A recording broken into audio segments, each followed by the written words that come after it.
এরকম অনেক কথা করেছেন বাংলাদেশকে, কিন্তু বিচার অত্যন্ত কঠিন।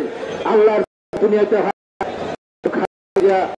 আছেন, তাকে সম্মান সারা পৃথিবীতে তার জনপ্রিয়তা আজকে শীর্ষে আছে। আর শেখ হাসিনা শেখের বেটি পালায় না,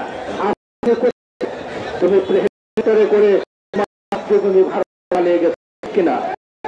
আজকে আমরা শুধু কথা বলতে চাই, এই সৈনিক বাংলাদেশের সেনাবাহিনীকে অনেকে কথাবার্তা বলেন। 1990 উত্থান হয়েছে, খালেদা জিয়াকে দেখে সবার মনে আছে, শেখ হাসিনা লাল দিঘির মনে দাঁড়িয়ে বলেন তারা জাতীয় বেঈমান।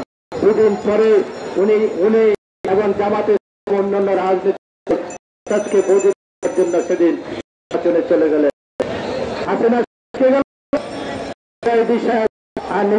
জামাতে বিএনপি এককভাবে সেদিন আমি বেগম একটি ফজরের নামাজ ঘোষণা করে সাংবাদিকদের বৈধতা দেওয়ার আমি নির্বাচনে। সেদিন অনেকে বলেছেন বিএনপি এখানে শেষ বাংলাদেশ চষে দাঁড়িয়েছেন, মানুষের কাছে গিয়েছেন, স্থাপন করেন। যুবকদের ঐতিহাসিক আন্দোলনে সাথে পতন হয়, সেদিন ক্ষমতা নিতে। কিন্তু নুরুদ্দিন সাহেব ক্ষমতা নেই, বিচারপতি শাহাবুদ্দিন তত্ত্বাবধায়ক সরকারের প্রধান হলেন। 9 দিনের মধ্যে সহায়তায় একটি ঐতিহাসিক নিরপেক্ষ নির্বাচন উনি আবার প্রধান বিচারপতির আসনে ফিরে গেলেন। ইতিহাসে বিচার শাহাবুদ্দিনকে আমরা স্মরণ করে, সবাই স্মরণ করে, এই জন্যই যে উনি একটি নিরপেক্ষ নির্বাচন দিয়ে গেছেন। আমরা তাই বলতে চাই, আমরা বলতে আপনি নিরপেক্ষ আমাদের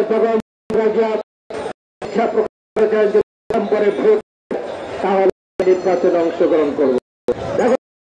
বাংলাদেশের সবচেয়ে ডক্টর ইউনূস সাহেব